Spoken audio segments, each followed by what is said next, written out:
The microphone popped as Kevin laughed. He's always the placeholder, brother. Laughter rolled through chandeliers while Nadia pressed her bouquet against lips. Someone clinked a glass, whispering, "He never really belonged here anyway." I stood beside the speakers, holding Kevin's spare vow card unread. Mothers smiled at guests, then turned away when my eyes searched. The MC finished jokes and invited family for the blessing circle. Chairs scraped. Cousins hurried forward, fixing sleeves, straightening borrowed cufflinks with pride. An aunt blocked me gently, palm firm, voice syrupy with apology. "Only immediate family, dear," she said, not meeting my eyes. I watched them form a circle that somehow excluded their eldest. Kevin's tuxedo shone like a mirror I didn't recognize anymore. He looked past me, adjusting his boutonniere, asking a cousin for hairspray. "You good there, Armin?" he tossed, smiling, never waiting for an answer. I nodded because nodding was easier than swallowing another thunderbolt. Nadia's father, Mr. Calder Hayes, measured me with a slow eyebrow. He shook Kevin's hand, saying, "You chose well. Everything looks properly curated tonight." The word curated pressed against my ribs like a cold, polished stone. I tucked the vow card into my pocket, feeling its edge bite. The band swelled. Violins lifted Nadia across the aisle like mist. I stood behind the pillar because someone had already taken my seat. During the vows, Kevin joked about my many temporary titles. The guests cackled, and cameras loved him for sounding humble. Best man, backup man, middleman, and occasionally, disappearing man, he teased. I smiled with my lips because my heart couldn't find courage. Nadia's eyes flickered toward me, soft, then shuddered like a careful window. She repeated her vows, her voice steadied, kind as a practiced teacher. When cheers erupted, I clapped, palms stinging like punishment attending a ceremony. Mother brushed past, whispering, "Please don't cause a scene, Armand." "Not today," I answered. "I won't," though my pulse wrote angry paragraphs, inside silent. The photographer posed everyone and cut me from the frame twice. At dinner, the table cards announced unfamiliar hierarchies with glittering authority. My name floated near the exit, beside a humming ice machine. The waiter apologized, cheeks pink, placing bread and a single folded napkin. "They said you preferred quiet," he murmured, fiddling with his wristwatch. I thanked him and watched condensation crawl down the silver reservoir. In the ballroom, toasts rose like kites, tugged by champagne strings. A cousin toasted self-made Kevin, forgetting our father's overtime and mother's sewing. I remembered errands, mortgages, and the night I sold my motorcycle. The sale paid Kevin's last semester when his scholarship finally unraveled. He never mentioned that debt tonight. It dissolved beneath expensive lighting. The dance floor brightened, swallowing people with glittering confetti and forgiving music. Nadia's dress moved like a calm tide, never crashing, always returning. Kevin dipped her. The room roared, and I saw myself vanish. A child asked me, "Are you the coordinator?" His honesty stung. "I'm the brother," I said, and he blinked, chewing buttered carrots. "Which one?" he asked, simple as arithmetic, pointing toward the handsome groom. "The other one," I answered, and he nodded solemnly, accepting math. Near the bar, Mr. Hayes spoke softly over a heavy crystal tumbler. "Some men improve a family's profile. Some support quietly from distance." I studied the amber depths and felt myself becoming reflective glass. Later, the bouquet toss became comedy, with complicated choreography and friendly sabotage. Someone whispered an instruction. Nadia's bouquet arced deliberately toward a particular cousin. Cheers erupted, as if fate loved neat stories and predictable winners every time. I thought of the year Nadia and I studied accounts together. We were friends once, before her internship turned to Kevin's romance. She caught my glance, and something like apology trembled, then steadied. "Thank you for helping with the vendor issues," she murmured, passing by. "Of course," I replied, "because friendship sometimes becomes logistic without a funeral." She squeezed my elbow, quick, as if rescuing me from vanishing entirely. Then she walked away, belonging to a circle I couldn't re-enter anymore. My phone buzzed with a notification from the florist's delivery app. I'd paid a missing balance earlier when Kevin's card refused the charge. The coordinator thanked me privately, promising quiet discretion and a grateful smile. I deleted the message, embarrassed by the smallness of my charity. A waiter delivered a sealed envelope stamped with the venue's crest. Inside lay a voucher for rideshare, addressed to our helpful relative, Armand. The misspelling felt like the point, gentle and accidental and utterly accurate. I folded it carefully, because dignity sometimes looks like ridiculous patience. Near the doors, Two teenagers argued about music choices and memory reels. Their laughter echoed like birds leaving a tree I once planted. Father approached me then, tie loosened, kindness tugging at his eyelids. "You've done enough," he said, voice rough, hand heavy on my shoulder. "Go home, son. Before words learn cruelty," he added, eyes pleading restraint. I thought of every time I had swallowed cruelty like aspirin. The stage lights dimmed.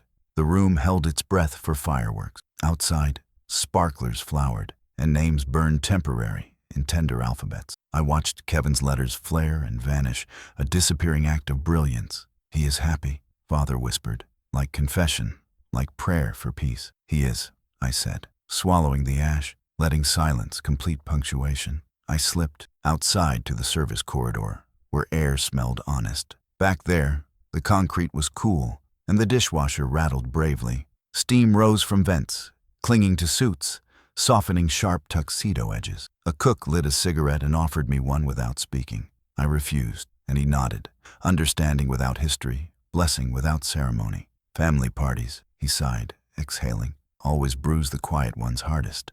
I leaned against painted cinder blocks, counting breaths until my ribs loosened. My reflection trembled in a rain puddle, reshaping like a broken promise. I thought of childhood cricket matches, where Kevin took credit laughing. I remembered tutoring him nights, our secrets of fear and borrowed courage. Somewhere inside, another toast exploded.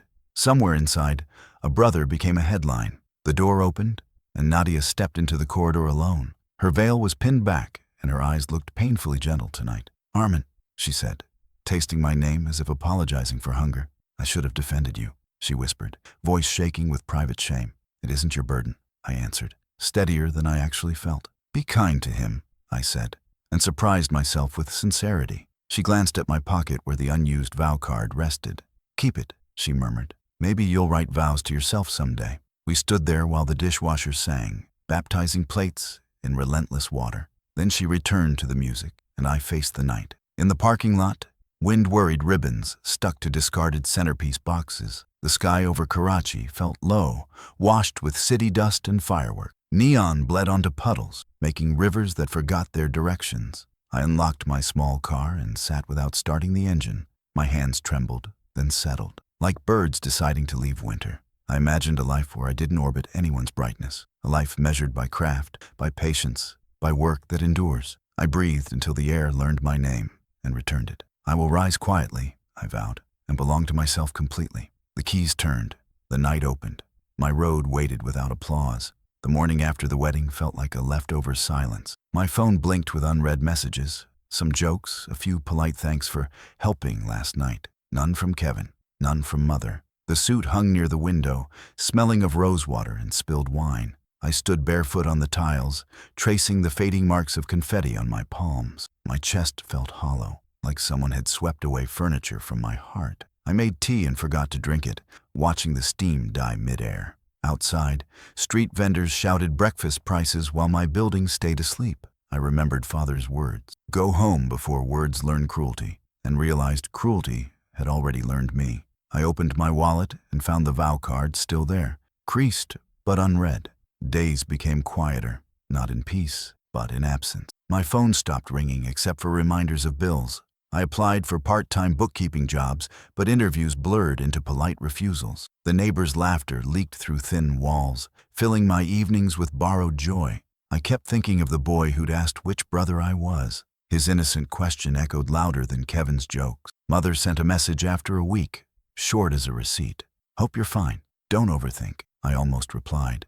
But words froze halfway between grief and politeness. Nights stretched long, filled with unpaid thoughts and unwanted memories. I began writing lists of things I still had: tea, mattress, notebook, silence. The list never grew, but it kept me from vanishing completely. One afternoon, I visited the small community library near Sadar Market. It smelled of paper and old fans, steady things that never judged. The librarian, Mr. D'Souza, smiled with the exhaustion of someone who'd seen many quiet men like me. "Looking for work?" he asked, noticing my restless eyes. I nodded, pretending to browse ledgers while he handed me a volunteer form. "We can't pay," he said, "but you'll have something to wake up for." I took it without thinking.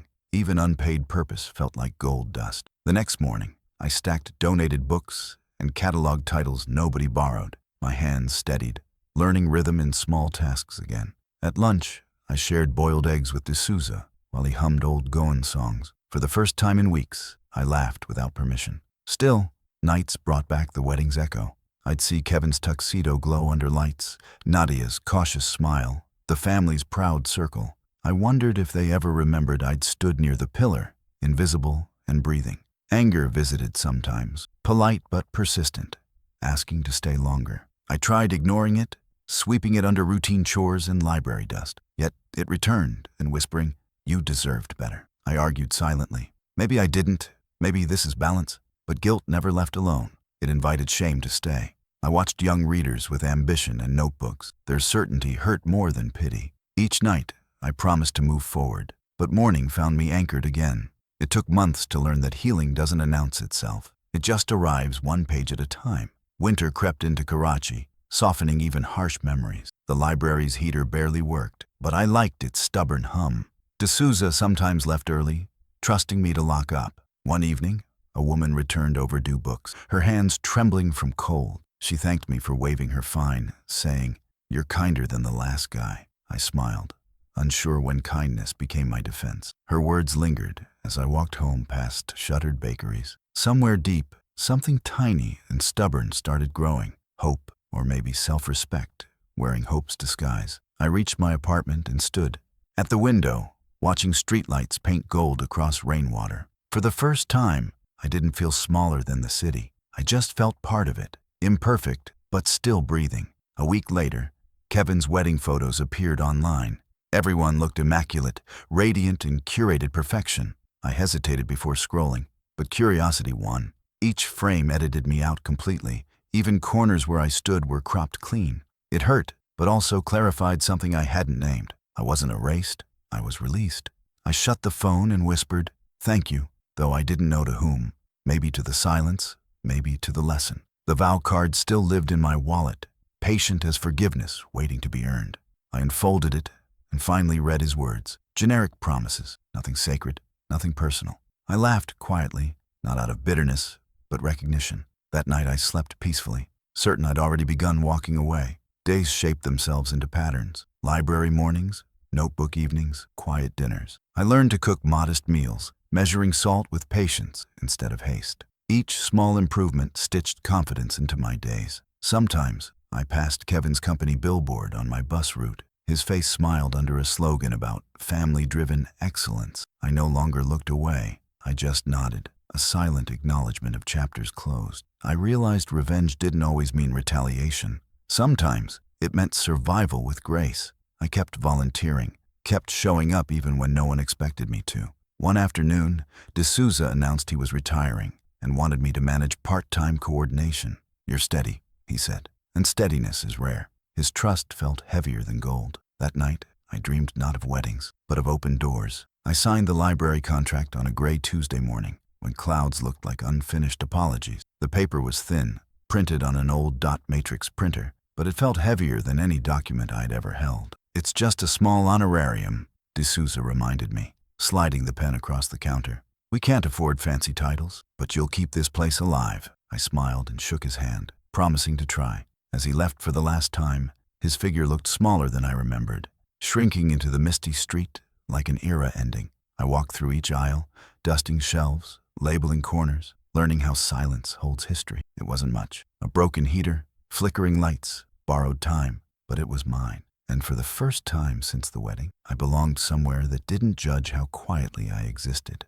Each morning began with the smell of newspaper ink and damp pages. A boy named Kareem started visiting, school bag dragging behind him like a tired pet. He said he came for the comics, but stayed for the company. "My father says books don't feed you," he once told me, flipping through a torn Superman issue. "He's right," I said, "but they teach you what hunger feels like." He grinned, proud of the mystery in my words. I found myself talking again. Simple stories, advice, even laughter. The regulars began greeting me by name, not out of politeness, but recognition. Slowly, my life stopped being about what I'd lost and started revolving around what I could build. Still, I avoided mirrors. I wasn't ready to see someone new looking back. Healing, I realized, prefers to arrive without witnesses. 2 months later, a friend of D'Souza's dropped by. Mr. Tariq, a retired teacher with spectacles thick as loyalty. He admired my cataloging system and asked if I'd consider organizing a literacy drive. "It won't pay," he said, "but it might matter." His voice carried the same gentle conviction that once lived in Father's sermons. I agreed before thinking, fueled by curiosity more than courage. Within weeks, we had 20 children sitting cross-legged under dim lights, tracing letters on recycled notebooks. Some stuttered through alphabets, others drew suns in the margins. Watching them struggle and succeed felt like seeing fragments of my own story, rewritten. Kevin's laughter no longer echoed in my memory like thunder. It became distant weather, irrelevant to this small climate of effort and learning. I stopped flinching at the past and started respecting the quiet pulse of the present. Word spread faster than we expected. Parents began donating old textbooks. A local baker sent leftover bread every evening. I spent hours repairing torn covers with tape that barely held but somehow lasted. The city outside kept spinning in chaos, but inside the library, everything felt deliberate. One afternoon, a journalist stopped by after hearing about the drive. She asked for a quote, and my throat tightened, unprepared for recognition. "I'm not changing lives," I said finally. "I'm just giving silence something useful to do." Her eyes softened. She scribbled the line down carefully. The article appeared 3 days later with my name misspelled again, Armand. But this time, I laughed. Mistakes no longer wounded. They simply reminded me how far I'd come from needing validation. And somewhere deep, I began to wonder if purpose might be the purest revenge. Soon, more volunteers arrived. Students, retirees, even a young mother named Zara who brought her toddler. Her presence added warmth to our routine chaos. "You run this place with patience," she told me once. Patience is rare in men. I smiled, unsure how to answer compliments that didn't disguise pity. She laughed often, filling the air with something brighter than fluorescent light. When we organized our first public reading, she insisted I speak. My voice trembled at first, but as I described our journey, something steadied inside me. The applause afterward wasn't loud, but it was honest. Standing there, surrounded by people who believed in the same quiet dignity, felt the weight of humiliation finally lift. I no longer carried Kevin's shadow. I'd found my own light, small but persistent. Money was still scarce, and my shoes still wore thin, but meaning filled the gaps that wealth never could. I started keeping ledgers for small shops nearby, just enough to pay rent and keep the library stocked with candles for power cuts. Each night, I'd walk home past neon signs and bus horns, feeling a rhythm return to my steps. Once, I saw Kevin's car glide past at a red light, sleek, expensive, polished with applause. Our eyes met for a moment through the windshield. He looked surprised, maybe even guilty, but I nodded and smiled. The light changed. He drove on, and I crossed the street slowly, proud of the direction my feet chose. Revenge wasn't a destination anymore. It was a way of walking that didn't require anyone else's permission. Months rolled into a full year, and our library became something of a landmark. School children called it Armin Uncle's Place, which made me laugh every time. Local shops sent free supplies, and a tech firm donated secondhand computers. The first time a kid typed his name on screen, his eyes sparkled like discovery itself. I remembered how Kevin once said, "I lacked ambition." He was right, just not in the way he meant. My ambition wasn't to climb. I wanted to build something others could stand on. That realization felt more powerful than any speech, any apology, any toast from a brother who'd forgotten my seat. My world wasn't perfect, but it was finally mine, and that was enough. One evening, Zara stayed after closing, helping stack boxes of donated books. Rain drummed softly on the windows, blurring the streetlights into watercolor. "You look lighter these days," she said. I shrugged, pretending not to understand. "Sometimes losing everything shows you what was never yours," I replied. She nodded, then asked quietly, "And what's still yours?" The question lingered between us longer than the rain. I thought of the children's laughter, the smell of paper, the steady hum of purpose. "This," I said simply, gesturing around, "and maybe my peace." She smiled, and we finished stacking in silence, two survivors building warmth from the remains of old stories. Later that night, I opened my wallet again and looked at the vow card. It had become soft around the edges, its ink fading like a distant season. I tore it gently, not out of anger but gratitude. It had carried me far enough. The pieces fluttered into the trash like pale leaves, landing softly. I stood by the window, watching moonlight spill over the narrow street below. Somewhere in that glow, I saw my future, not loud, not glorious, but honest. Tomorrow, There would be more books to sort, more children to teach, more reasons to breathe. And maybe someday, when Kevin's world felt smaller than mine, he would remember the brother who chose silence over spectacle. Until then, I would keep building, one page at a time. The summer that followed was brutal, the kind that melted resolve into sweat.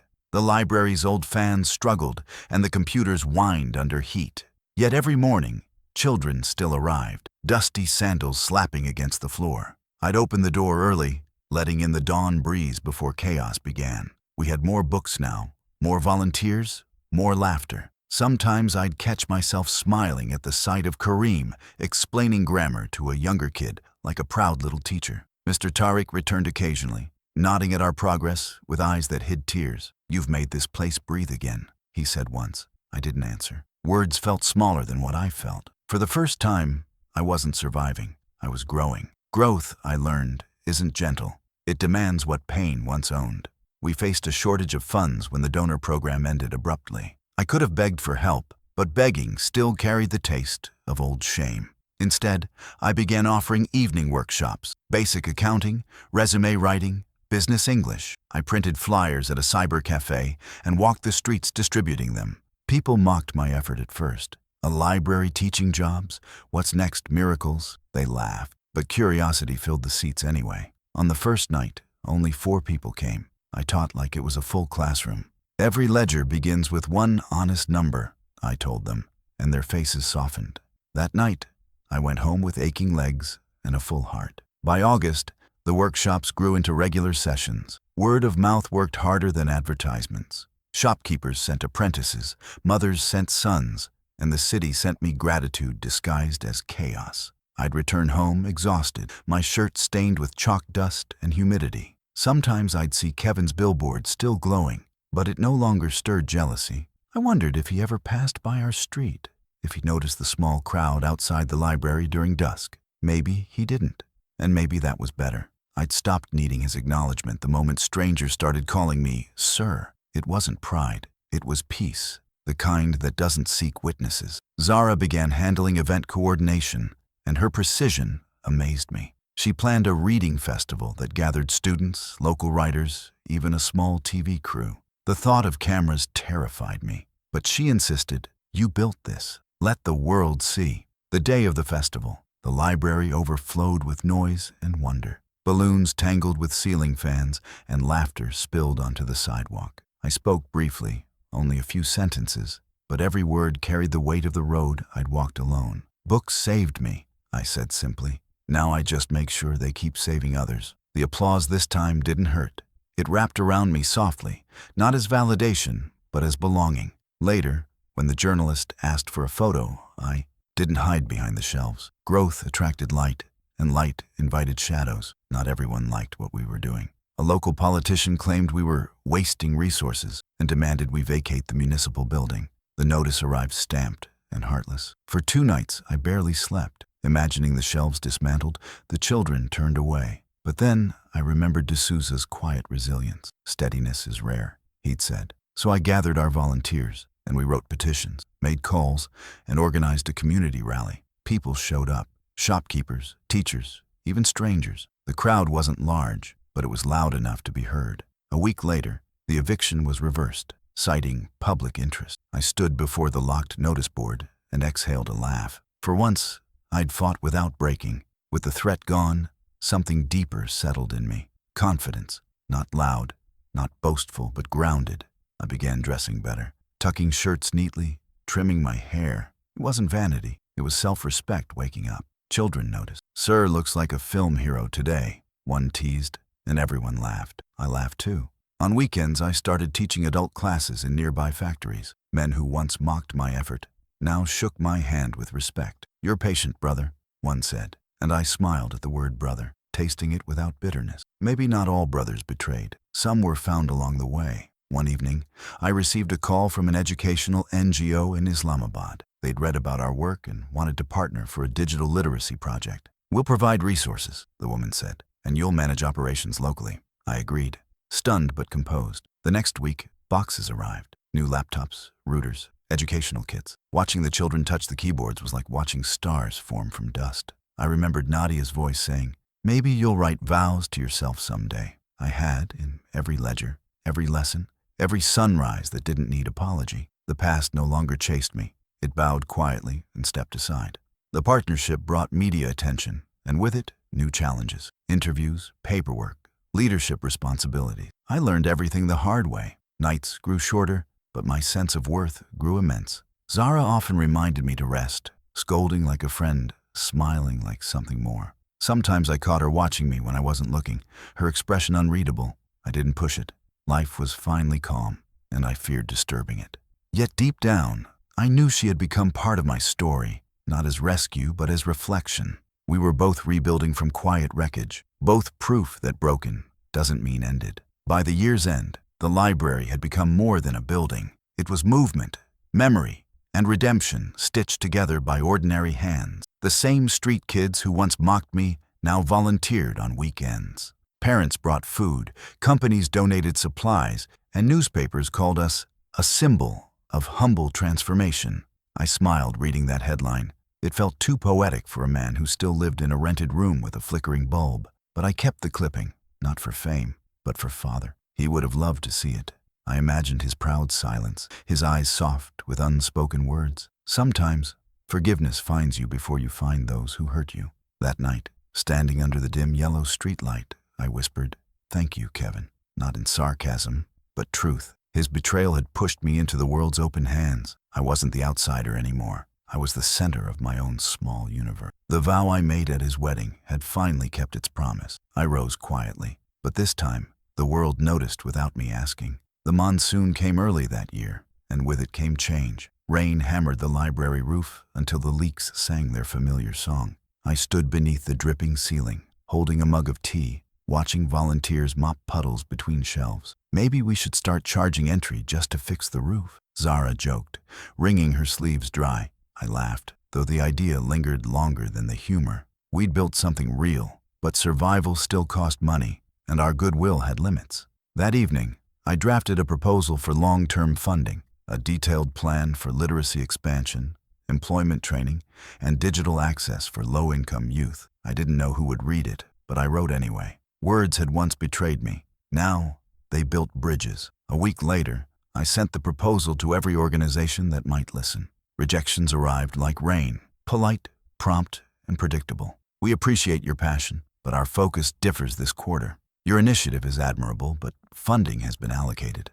Each email stung but didn't stop me. I'd grown used to silence and learned how to turn it into fuel. Then, one afternoon, I received a call from an unfamiliar number. The voice on the other end was confident, young, rehearsed. "Mr. Armand Qureshi, I'm calling from the Larkson Foundation. We reviewed your proposal. Are you available for a meeting this week?" My breath caught mid-sentence. I almost spilled my tea. "Yes," I said quickly, then softer. "Yes, I'm available anytime." The meeting was set at a hotel near Clifton, a place too polished for my worn shoes. I arrived early, nervous but proud, wearing the same gray shirt I ironed twice. The foundation's representative, a woman named Maheen, listened intently as I spoke. I told her about Kareem, about the children who came barefoot but left believing in words. I told her about our volunteers, our fight against eviction, and our vision for expansion. She asked few questions, only nodding as I spoke, her eyes measuring conviction more than numbers. After an hour, she said simply, "We'll be in touch soon.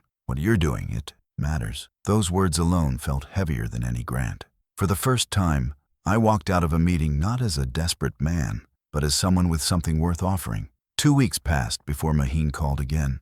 I was shelving books when my phone buzzed with her name. "Mr. Qureshi," she said, "the board approved partial funding for your program." I closed my eyes as she spoke, letting the words wash over me like rain. "It's a start," she continued, "and if results show promise, we'll expand support next year." I thanked her quietly, promising accountability, transparency, progress, everything I'd taught myself to value. When I hung up, I realized my hands were trembling. Zara saw my face and immediately knew. "What happened?" she asked. I laughed, breathless. "We're getting funding." She didn't speak, just hugged me tight. The kind of hug that anchors you when life finally shifts. For once, victory didn't taste like revenge. It tasted like relief. With funding came responsibility. We hired more teachers, upgraded systems, and painted the building bright white. The children cheered when they saw new computers delivered.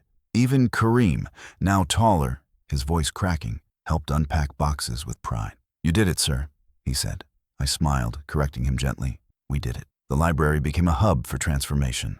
Newspapers called again. This time, I didn't avoid the spotlight. A journalist asked, "Did you ever imagine this when you started?" I answered, "I didn't imagine it. I needed it." The article went viral, not for glamour, but for its sincerity. Donations poured in, and suddenly, I wasn't managing a small library anymore. I was leading a movement. It scared me sometimes, how quickly life could turn from silence to symphony. Then came the invitation that changed everything. The Provincial Education Board was hosting a conference on youth literacy, and they wanted me to speak. The theme, Resilience in Community Development. The irony made me smile. I prepared for days, rehearsing before mirrors and walls, learning how to compress years of struggle into 15 minutes. The day of the conference, I wore a crisp blue shirt Zara had gifted me. The hall was enormous, filled with educators, politicians, and reporters. When my name was announced, the applause felt unreal. I walked to the podium, remembering the wedding lights, the laughter that once cut deep. "My name is Arman Qureshi," I began, steady and calm. And for most of my life, I believed I was invisible. But sometimes, invisibility teaches you how to see clearly. After the speech, people surrounded me with praise and proposals. Business cards piled in my pocket like unexpected wealth. Among them was one that stopped my breath. Kevin Qureshi, Director, Calder and Hayes Developments. The logo gleamed gold under the lights. I hadn't realized he was there until that moment. I turned slowly, and there he was, my brother, immaculate as ever, standing near the aisle. His eyes met mine, and for the first time, he looked uncertain. He didn't move forward. He simply nodded, an unspoken acknowledgement heavy with years. I nodded back, polite but distant, then turned away. The stage lights still burned warm on my face. That night, I understood the real turning point wasn't the success. It was the calm I carried when confronted with the past. Weeks after the conference, opportunities multiplied. The foundation offered to make me regional director for their literacy initiative. It meant a higher position, steady salary, and national recognition. I hesitated. Me, a director? The same man who once sat beside an ice machine at a wedding, forgotten and unwanted? But doubt quickly gave way to acceptance. I'd earned this. I signed the contract, my hand steady, my heart quiet. Zara cried when I told her, hugging me like someone celebrating their own victory. "You did it," she whispered. I smiled and whispered back, "We're just getting started." Outside, rain began again, soft, persistent, cleansing the streets like a benediction. I looked up and let it touch my face, remembering how pain once felt permanent. It wasn't. It had been training for this moment. That night, I drove home through wet streets, passing Kevin's billboard once more. This time it was half torn, edges curling under the wind. I didn't stop. I didn't need to. I realized revenge had transformed completely. It wasn't about proving anyone wrong anymore. It was about proving that pain could create something beautiful, that silence could become legacy. And as my reflection blurred across the rain-streaked glass, I smiled, not as the outsider of someone else's story, but as the author of my own. The invitation arrived in a cream envelope with golden edges, the kind that announces wealth before word. My name was embossed in neat letters, Mr. Arman Qureshi, Guest of Honor. I turned it over twice, unsure if it was real. Inside, the card read, Calder and Hayes Anniversary Gala, celebrating 10 years of partnership. At the bottom, printed in smaller font, was Kevin's name, followed by co-founder and managing director. My chest tightened, the past tugging like an old scar. For years, I'd trained myself to stay composed, to treat memory like background noise. But that night, the noise returned. His laughter, that wedding, my empty seat by the ice machine. I stared at the card and whispered, "So it comes full circle." I didn't know if I was ready, but I knew I'd go. The gala was held at the same hotel where Kevin's wedding reception had glowed years ago. When I stepped through the revolving doors, the scent of lilies and expensive perfume struck me like déjà vu. Everything sparkled again. Glass chandeliers, marble floors, laughter layered over polite music. I adjusted my jacket, darker and better fitted now, my reflection cleaner, eyes steadier. No one offered me directions this time. My name was already on the program. The MC announced, "Please welcome Mr. Arman Qureshi, the director of Larkson Literacy Initiative." Applause followed, polite but genuine. I walked to my table near the front, feeling every step like a quiet victory. Across the hall, Kevin was greeting guests, his smile mechanical, his suit immaculate. He hadn't seen me yet. I wondered how long it would take. When our eyes finally met, time stuttered. He froze mid-conversation, the practiced grin faltering for half a second. Then,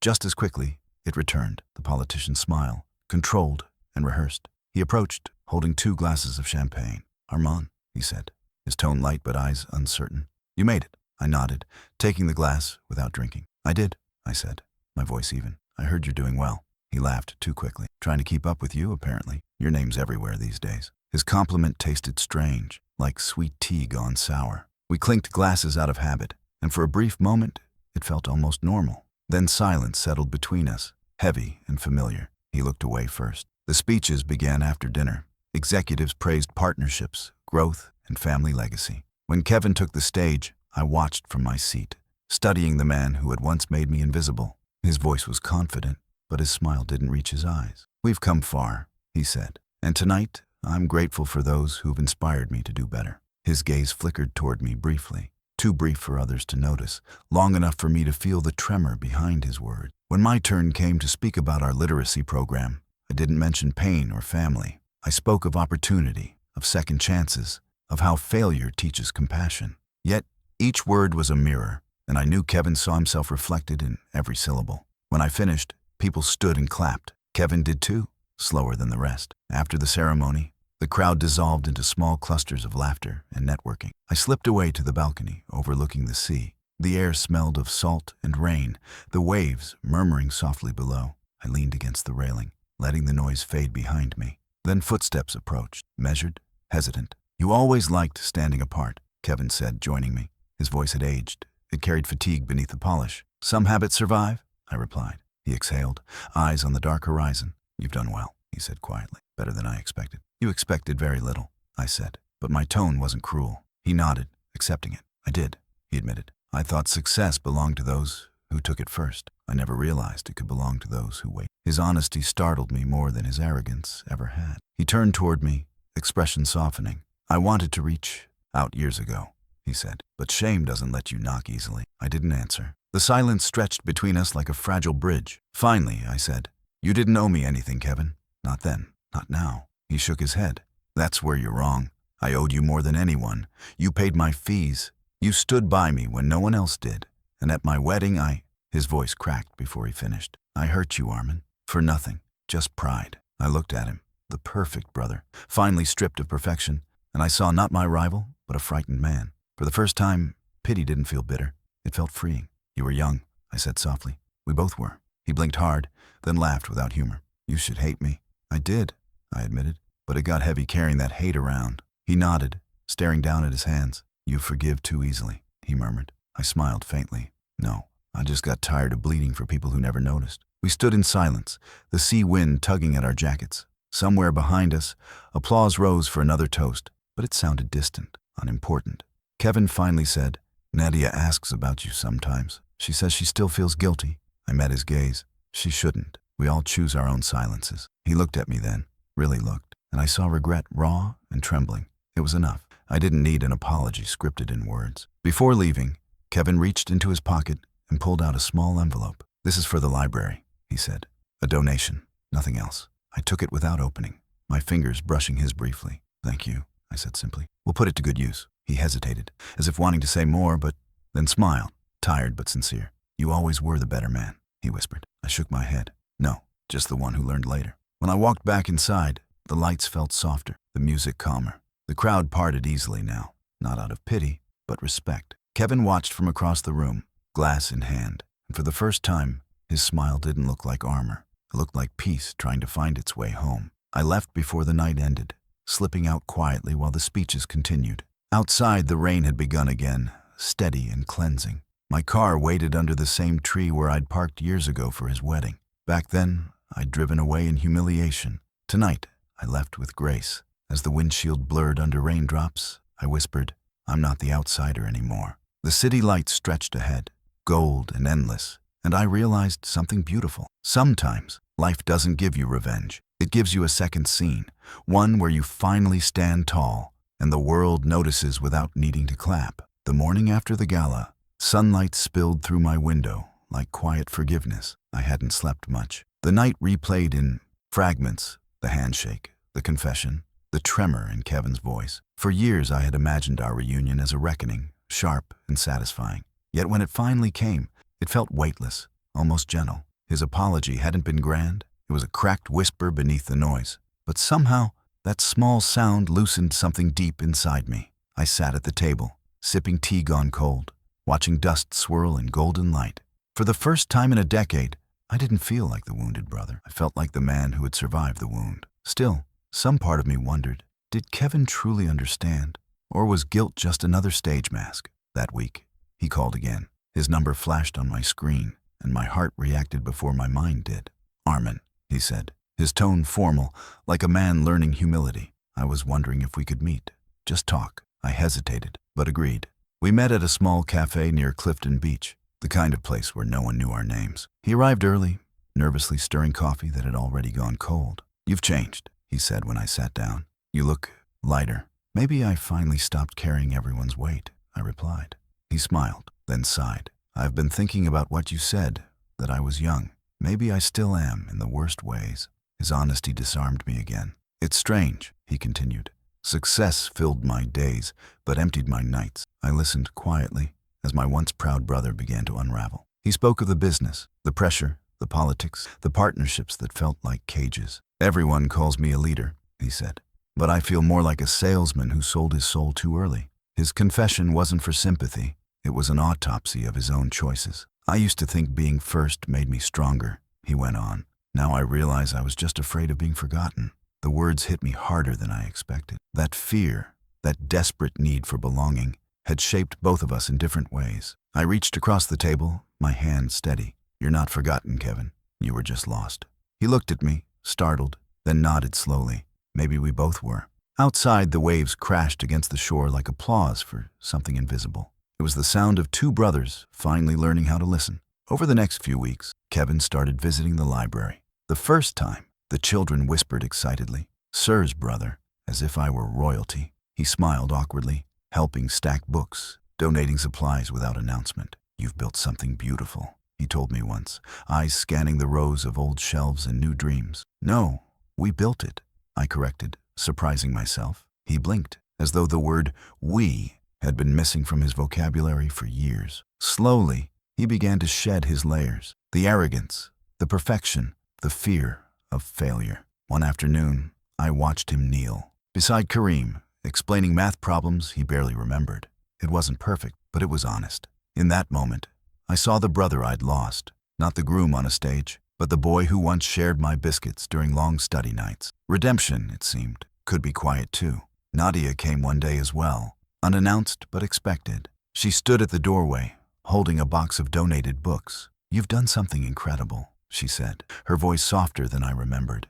"Kevin talks about you all the time now." I smiled, unsure what to say. "You look happy," she added. "Peace suits you." I thanked her, but there was no nostalgia in my tone, only gratitude. We talked briefly about life, about how time had taught us both gentleness. "I used to think you hated me," she admitted. "Never," I said. "I just had to forget who I was around you." She nodded, understanding more than words allowed. When she left, I felt no ache, no longing, just closure, the kind that arrives quietly, like evening light slipping across an old floor. Later that evening, Kevin stayed behind as the volunteers cleaned up. He stood by the window, looking out at the streetlights. "You know," he said, "I used to think forgiveness was weakness." I smiled faintly. "It's harder than revenge," I replied. "Revenge ends a story. Forgiveness rewrites it." He turned toward me, eyes heavy with memory. "Then maybe I've been reading the wrong version all these years." He reached into his pocket and handed me a small object, a photo, yellowed at the corners. It was from our childhood, both of us grinning with missing teeth, holding father's cricket bat. "I found it while clearing my drawers,"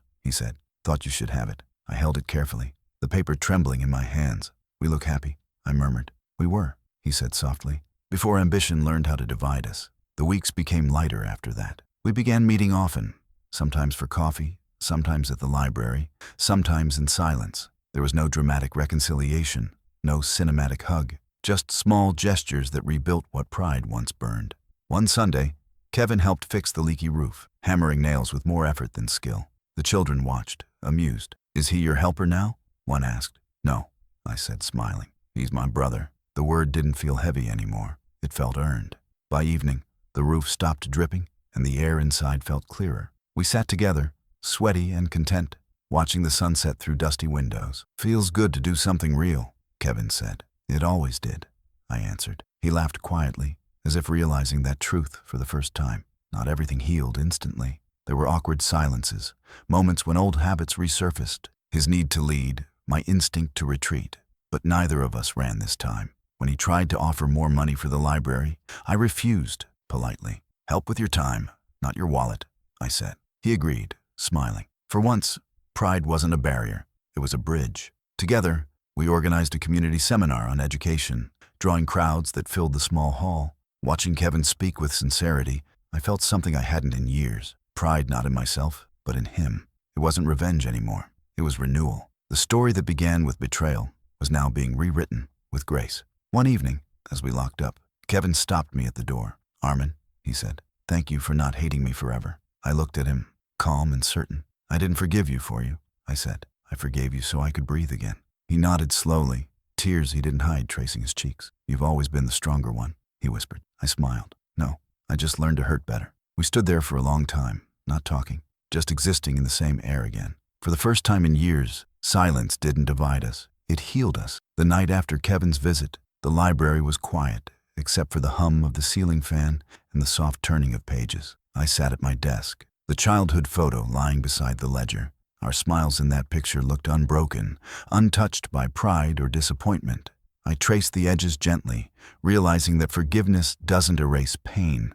It simply gives it purpose. Through the window, the city flickered with life. Buses rattling, vendors calling, dreams unfolding in 100 directions. Somewhere out there, Kevin was probably driving home, maybe humming to the radio, maybe remembering the same photograph. I wondered if he understood that forgiveness wasn't a gift I gave him. It was one I gave myself. The air smelled faintly of rain and paper, a scent that always reminded me of second chances. Days turned into weeks, and the library grew busier than ever. New volunteers joined, some who had read about our journey online. They brought energy, laughter, and ideas that stretched beyond my imagination. We opened a second branch in Layari with the help of the Larkson Foundation, and I traveled there twice a week to train staff. Each time, I saw faces light up at the sight of books, of possibility. It reminded me that I had once been that boy, waiting for someone to believe I belonged somewhere. Now, I was that someone for others.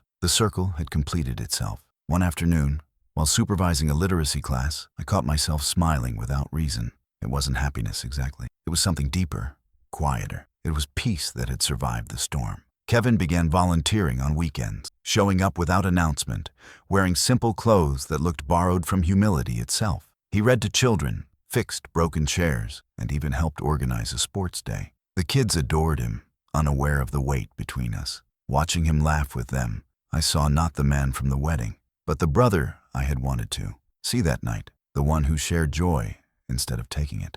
One evening, as we locked up, he said, I envy you sometimes. I looked at him, surprised. Why? Because you found something I still search for, he said. Purpose. I shook my head.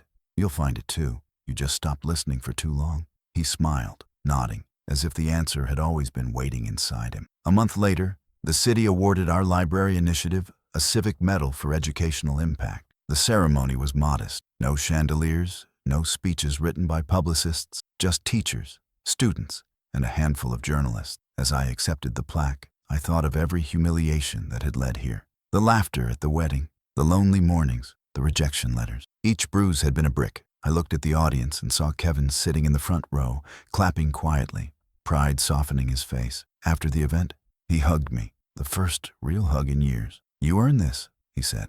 I smiled. We both did. The cameras flashed, freezing us together, not as rivals, but as brothers. Two men who had finally grown into their own versions of forgiveness. That evening, after everyone left, I stayed behind at the library. The medal rested on the desk beside the old photograph. I stared at both, symbols of different kinds of victories. One was public, the other was personal. The hum of the city outside felt softer, almost like a lullaby. Zara entered quietly, carrying 2 cups of tea. So, she said, setting them down, the city finally knows your name. I chuckled. Names don't matter. What matters is that the children know letters. She smiled, eyes warm. You've changed. So have you, I said. There was a silence between us, comfortable, expectant. Ever think of starting something beyond this? She asked. Maybe a life? I looked at her. the question unfolding gently in the space between us. Maybe, I said, but not from loneliness this time, from choice. She nodded, understanding without needing words. Later that night, I drove to the waterfront where it had all begun, the hotel where Kevin's wedding lights once mocked me. It stood taller now, brighter, but it no longer intimidated me. I parked nearby and walked along the seawall, the wind sharp with salt. Each wave that broke against the rocks sounded like a heartbeat. I closed my eyes and let the memories replay, the laughter, the rejection, the vow whispered in the parking lot. I will rise quietly and belong to myself completely. I had kept that vow, not through anger, not through spectacle, but through patience, through persistence, through peace. Sometimes the best revenge isn't to prove them wrong, it's to stop needing to prove anything at all. As I turned to leave, my phone buzzed. A message from Kevin. Father would have been proud of us. I smiled, typing back. He would have been proud that we finally learned what family means. The screen dimmed, and I slipped the phone into my pocket. For years, I'd thought forgiveness was the ending of a story. But standing there under the open sky, I realized it was the beginning of another. A story where I didn't chase belonging. I created it. Where silence didn't mean exile. It meant mastery. Where family wasn't blood. It was anyone who stayed when life grew unkind.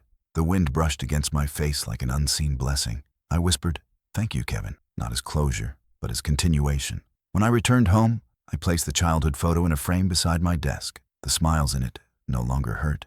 They reminded me that once, love had been simple, and perhaps it could be again. I turned off the light, letting the moon do the rest. Tomorrow, there would be more work, more stories, more children learning to read their way out of silence. But tonight, there was nothing left to fix, nothing left to prove, just peace. I sat by the window, the city glowing below, and thought of every person still waiting for their chance to rise. If this story touched you, please like and share, and tell me, should I forgive my brothers completely, or let silence be my final answer?